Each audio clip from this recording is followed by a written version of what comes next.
Shalom, saudara yang dikasihi Tuhan. Selamat berjumpa lagi di akhir tahun ini. Kita mengucap syukur sudah memasuki hari yang ke-28 Desember 2022. Saya mau membagikan satu bagian firman Tuhan. Mari kita berdoa terlebih dahulu. Tuhan, kami rindu mendengarkan firman-Mu. Kiranya Roh Kudus tolong kami supaya kami dapat memahami dengan baik. Dalam nama Tuhan Yesus. Amin. Firman Tuhan dari Keluaran pasal yang ke-13 ayat 21. Tuhan berjalan di depan mereka pada siang hari dalam tiang awan untuk menuntun mereka di jalan. Dan pada waktu malam dalam tiang api untuk menerangi mereka, sehingga mereka dapat berjalan siang dan malam. Demikian firman Tuhan. Saudara, tema renungan kita adalah Tuhan menuntun perjalanan umat-Nya. Tuhan menuntun perjalanan umat-Nya. Jikalau kita memperhatikan ayat ini, memang konteksnya adalah perjalanan umat Tuhan atau bangsa Israel ketika keluar dari perbudakan di Mesir, melewati padang gurun, menuju ke tanah perjanjian. Saudara-saudara, apa sih perbedaan antara umat Tuhan dengan orang yang di luar Tuhan? Bahwa perbedaan hidup umat Tuhan dengan orang lain ternyata tidak terletak pada ada atau tidaknya masalah ataupun pergumulan. Karena semua orang pasti punya pergumulan, betul ya? Semua orang punya masalah. Perbedaannya terletak pada ada tidaknya tuntunan Tuhan di dalam semua pergumulan, semua permasalahan atau semua perjalanan hidup kita. Nah, bagaimana Tuhan menuntun umat-Nya? Maka Alkitab menyaksikan bahwa umat Tuhan sekalipun mereka bergumul dengan berbagai kesulitan hidup, bahkan seringkali mengalami beban hidup yang rasanya berat, tetapi Tuhan senantiasa menuntun. Jadi, saudara, bangsa Israel, mereka berada dalam perbudakan bukan dalam waktu yang singkat, tapi ratusan tahun, 400 tahun lebih. Akhirnya mereka mengalami pembebasan karena kasih karunia Tuhan. Lalu Tuhan menuntun atau membawa umat Tuhan, bangsa Israel, menuju ke tanah perjanjian, tanah Kanaan. Jadi kita lihat di sini bagaimana Tuhan menuntun mereka. Bahwa tuntunan Tuhan pertama-tama itu didasarkan pada kasih Tuhan, pengenalan Tuhan atas umat-Nya. Dikatakan bahwa Tuhan menuntun bangsa itu berputar melalui jalan di padang gurun menuju Laut Teberau. Di dalam ayat 17. Allah memilih jalan memutar bukan karena Ia ingin membawa umat-Nya mutar-mutar supaya semakin lama, semakin jauh. Tetapi Tuhan menuntun karena Tuhan tahu keterbatasan umat-Nya.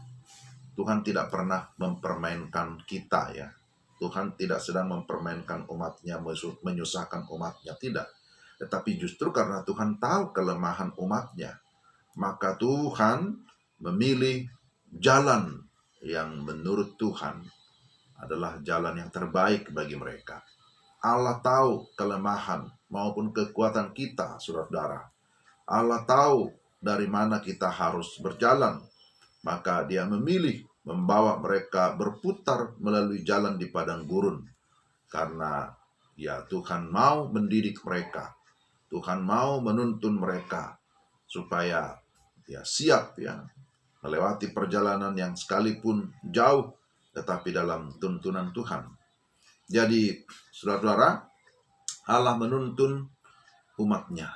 Itu juga yang kita rasakan sampai sekarang. Melewati perjalanan panjang dari tahun ke tahun, kita tiba lagi di akhir tahun ini. Ada yang berkata pergumulan saya berat, tidak ringan, betul. Tetapi Tuhan menuntun sampai dengan sekarang ini. Karena Tuhan tahu siapa saudara. Tuhan tahu siapa kita. Dia tahu kelemahan kita. Dia tahu keterbatasan kita. Maka sekalipun menurut kita, wah ini rasanya kok mutar ya. Kok rasanya berat. Tapi kita tahu bahwa tuntunan Tuhan itu benar dan tidak mungkin bersalah. Lalu yang kedua, bahwa tuntunan Tuhan itu disertai dengan berkat ya. Apa yang merupakan kebutuhan umatnya selalu dicukupkan, selalu dipenuhi. Bahwa dikatakan Tuhan berjalan di depan mereka pada siang hari dalam tiang awan. Bahwa kemudian pada malam hari dengan tiang api untuk menerangi mereka. Jadi mengapa Tuhan menuntun dengan tiang awan di siang hari dan tiang api di malam hari? Karena itulah kebutuhan umatnya, kebutuhan Israel di tengah perjalanan di padang gurun. Mereka membutuhkan tiang awan pada siang hari supaya mereka tetap di dalam keteduhan. Sekalipun panas terik, tapi mereka tidak akan mengalami kekeringan, tapi ada keteduhan, ada kesejukan di dalam perjalanan yang begitu ya sulit, apalagi di padang gurun. Mereka membutuhkan tiang api karena itulah kebutuhan pada saat malam hari, supaya pertama tidak kedinginan, ada kehangatan, tapi tidak kegelapan karena ada terang. Jadi luar biasa bagaimana Tuhan menuntun umatnya melewati perjalanan, tapi juga menyediakan berkat segala kebutuhan. Ya, ini juga yang tentu saya rasakan, dan saya yakin Bapak Ibu sekalian merasakan bagaimana Tuhan mencukupkan apa yang kita perlukan.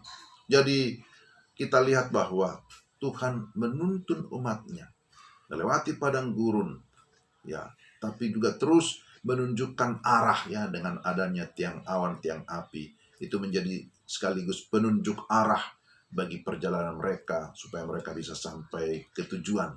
Memang saat ini saudara, Tuhan tidak menuntun kita dengan tiang api, tiang awan seperti pengalaman spektakuler bangsa Israel pada masa itu.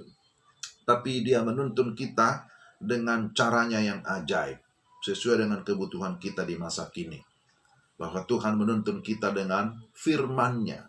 Firman-Nya yang sudah dituliskan, perjanjian lama, perjanjian baru, begitu lengkap. Sehingga melalui firman itu yang bisa kita baca, kita bisa renungkan, kita bisa khotbahkan, kemudian kita bisa mendengarkan banyak firman. Itulah wujud tuntunan Tuhan bagi kita sampai dengan sekarang.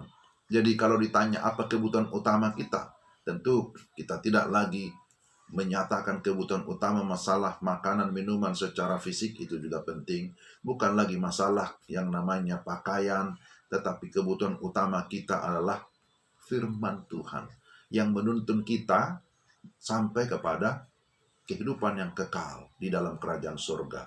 Itulah yang merupakan sasaran akhir kita. Jadi saudara, kesimpulannya bahwa umat Tuhan tidak pernah berjalan sendirian, sekalipun di tengah-tengah banyak pergumulan. Amin. Kalau kita bisa melewati bulan demi bulan, kita tiba di penghujung tahun ini, semua karena tuntunan Tuhan. Kita berkata, aku lemah, aku tidak kuat. Tapi memang tahu kita lemah. Karena itu Dia memberikan kita kekuatan. Amin ya. Di dalam kelemahan kita merasakan kekuatan dari Tuhan. Dalam segala keterbatasan kita merasakan adanya penyertaan Tuhan. Jadi luar biasa Tuhan menyertai kita. Karena memang Dia adalah Immanuel, Allah yang beserta dengan kita. Jadi sekarang adalah mari kita terus memberi diri untuk dituntun oleh Tuhan. Karena ada orang tidak mau dituntun, tidak mau dipegang oleh Tuhan. Tapi ketika kita memberi diri, dipegang, dituntun oleh Tuhan, maka kita pasti akan sampai ke tujuan. Lebih daripada itu, kita tetap dapat merasakan kenyamanan, merasakan ketenangan, merasakan kedamaian, karena Tuhan selalu beserta dengan kita. Inilah renungan kita hari ini. Kiranya Tuhan memberkati kita sekalian. Mari kita berdoa. Tuhan, terima kasih ada firman Tuhan yang menyejukkan, meneguhkan iman kami.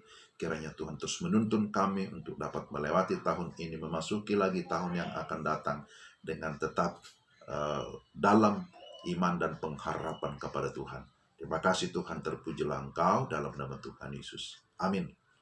Terima kasih saudara, sampai jumpa lagi di kesempatan berikutnya. Shalom.